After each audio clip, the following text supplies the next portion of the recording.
Downtown Albuquerque all clear again this morning after dozens of people took to the streets to protest the mistrial of two former APD officers accused of murder. It's a similar scene from a couple of years ago, but this protest much smaller. Nearly 40 people marched, held signs, and demanded justice for homeless camper James Boyd. News 13's Sarah Yingling joining us now with while many were in opposition of the officers, there were a few that did show support. Sarah?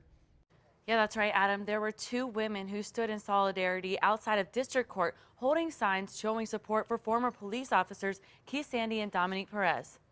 Police officers are here to help you, and if you think they're here to kill you, then don't call them. While those protesters took over the streets of downtown Albuquerque, Lavonna Linson and Tanya Frazier were the only ones showing support for the former officers. Frazier, whose husband is a retired officer, feels like police officers are underappreciated and don't get the recognition they deserve. If we don't respect law enforcement and tell them how much we appreciate them, then, you know, who's going to? Meanwhile, those 40 protesters continued their march, yelling "Jail killer cops" and demanding justice for homeless camper James Boyd. At one point, things did get rowdy, forcing police to close off the area and call for backup. At last check, no one was hurt or arrested during last night's protest. Back to you.